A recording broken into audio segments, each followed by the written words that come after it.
Hi guys, welcome to day 2. Today we're going to be talking about toxins in beauty products, and this is one of my favorite topics because all of us women, we use products all the time and from a very young age. So the accumulated use of all these products with toxins in them can actually affect our hormones. But before we get started, I just want to remind you that if you have not viewed day 1's information, you can go ahead and click on the archive page and all the video and information will be there. And this page will be updated every single day, so by the time you get to day 5, you have all the information you need for access, and also if you need to kind of review any other videos. So let's think about Jane. She was on a deadline week. She was really anxious and really stressed about doing work. She was staying up late, and she had pizza with cheese, alcohol to relax before bed, and then she went to the bathroom to wash off her face with a lot of beauty products. And for Jane, she feels like, I have invested so much in these beauty products. They should make my skin glow even though, I'm lacking in sleep and I didn't drink water or I'm eating really crappy. But no, the day after she broke out. And why is this? So let's talk about environmental toxins.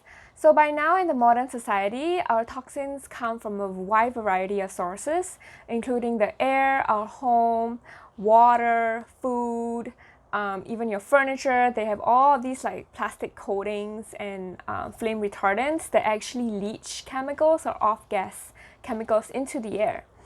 And I would like to say that toxins are not only the chemicals like BPA or any man-made chemicals, but they also include heavy metals. So heavy metals like mercury coming from your dental fillings or anything else, cadmium, lead, arsenic from rice, for example. All of these heavy metals can actually disrupt the hormones. So this brings me to my next point. All of these toxins, they are considered endocrine disrupting chemicals, and these are called EDCs. I'm going to call them that for short. And EDCs actually, they interact with our hormones. They bind to the receptors, bind to the same receptors as estrogen. So they kind of mimic estrogen in that way. Your body thinks it's estrogen, but it's not.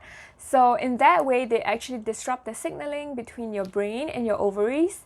And you know what this means? This might mean more PMS, more dysregulation of your menstrual cycle, anything to do with how your ovaries function. Not only that, toxins affect the immune system.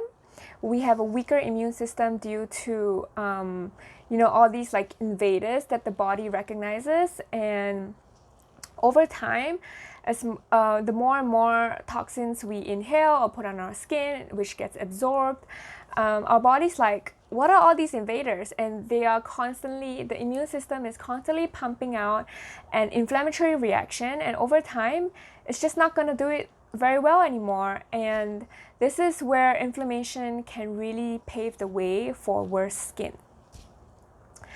So let's take a look at this, right, in depth. So what do you mean by more inflammation? So remember in video 1, we were talking about gut and hormone and how these are two really interconnected pieces when it comes to skin health.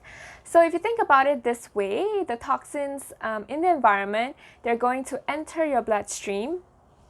For example, let's say if you eat foods that are conventionally farmed, which has a lot of pesticides, for example, like glyphosate, it enters your small intestine. It penetrates that gut lining.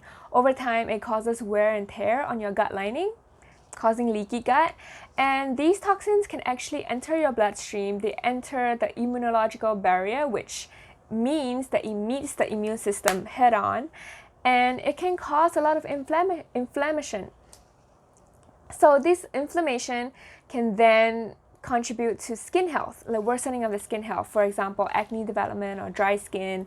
And when it's really severe, it's going to cause autoimmune disease like eczema, psoriasis, rosacea, and all that. So another thing we want to consider is our hormones, right? So I talked about toxins being estrogen mimickers. So this means that they act like estrogen, right? So your body thinks like, okay, there is enough estrogen, so it may not be pumping out enough of its own estrogen to stimulate the menstrual cycle to happen, right? Estrogen is the dominant hormone in the follicular phase that precipitates the maturation of follicles and all that.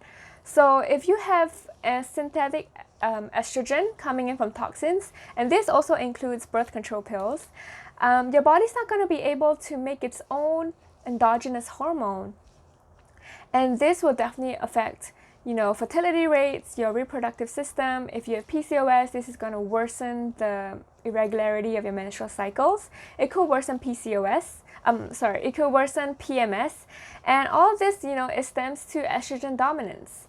So estrogen dominance is a higher level of estrogen compared to progesterone, and one of the root causes of estrogen dominance is the exposure to environmental toxins, something called xenoestrogens.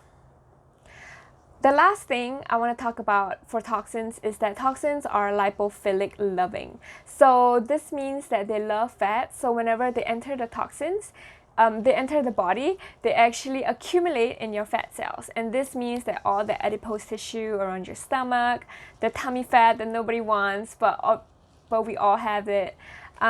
So what this means is that the toxins enter your adipose tissue. It can actually cause your fat cells to change its function, change its cellular effects to increase in volume. So basically, if you have this amount of fat cells, if you have a lot of toxins coming in, chances are the next time you have toxins coming in, there's an increased risk and an increased number of fat cells that you have. And this is crazy because, a lot of us women, we want to lose the tummy fat. And most of us think that is due to lack of exercise or too much carbs. But I just want to say, no. Toxins play a part in obesity. Okay, I just want to say that again. Toxins play a part in the inability to lose weight. It affects your thyroid, it affects the amount of fat cells you have. So I just want to say that your body is not broken, right? The fat is being protective. It's creating a fat pillow around you to protect the internal organs. So if we don't want that, we have to change our lifestyle choices. For example, reducing the amount of toxins in our body so that the fat cells or the fat tissue won't feel like it needs to protect us. If our body feels like it's safe, it doesn't need to bring up all these defense mechanisms to protect us. Make sense? So now you ask me, what are toxins like? Let's kind of go through the top 5 ingredients in beauty products that I want to let you be aware of. So the first one is sodium lauryl sulfate, and this will sometimes come up as SLS in ingredient labels. And SLS is kind of found in shampoos and some beauty products, and it can actually cause acne around the mouth and the chin. So, for example, if you have breakouts around the chin and you don't have PCOS, you don't think you have PCOS, or it's attributed to some hormonal imbalance, chances are, take a look at your beauty products. You might have SLS in them or something else. The other 4 ingredients are triclosan, fragrance, BPA, parabens, and phthalates. So all of these are in beauty products. Obviously, they're different, but they act as, softeners, or they do certain things to the products to make them last longer. They're antifungal, antimicrobial, or whatever. But whatever benefits they have a long-lasting impact on your reproductive health, especially if you're pregnant. They can cause a lot of neural tube defects or any sort of learning disabilities in your children. Very important. It can worsen allergies, for example, like triclosan. Triclosan in your toothpaste increases allergies. It contributes to a weakened immune system. And also parabens. Parabens are estrogen mimickers. And to be honest, most of them are. They disrupt your hormones. They reduce the strength of your immune system by increasing inflammation in your body. And this is really what we don't want, right? Our skin is like a giant mouth. it is, it absorbs all of these chemicals and metals, heavy metals in the beauty products. And you really don't want it to, because remember, our skin has a gut microbiome, right? So even there, the bacteria can be imbalanced due to the amount of toxins coming in. So now that you know all about toxins, what do you think? Like, do you feel like your beauty products have toxins in them?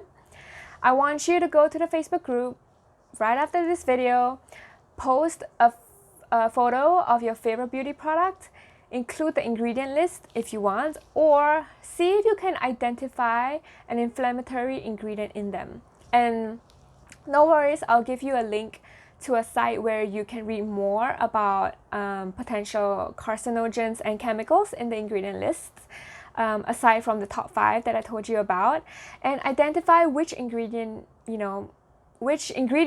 your beauty product is actually inflammatory to you. For example, I'll give you a really big one, like fragrance. It's also disguised as perfume, whatever. It's supposed to be nice smelling, right? I told you this in day 1. Fragrance is actually not regulated. Manufacturers, producers can put any amount of chemicals, up to 400 or more, in the word fragrance, and they don't have to disclose what is in it. And to be honest, you can put lead in it. There are examples of coal tar and petroleum in your beauty products. Like, do you really want to put petroleum, which is like gas for your car, in your face? And they disguise it, right? So you really do not know what's in your beauty products if you see the word fragrance. And I definitely want to avoid that. So do that, go comment in the Facebook group, and I will be going on Facebook Live later on. I'll be sharing my favorite beauty products that I switched to, and I've seen my skin improve dramatically. And it's a clean beauty brand. They source ingredients from the wild crafted. Everything's really wild. The ingredients list is short. It's not super long. There's nothing in it that's like chemical based or anything like that. Nothing artificial.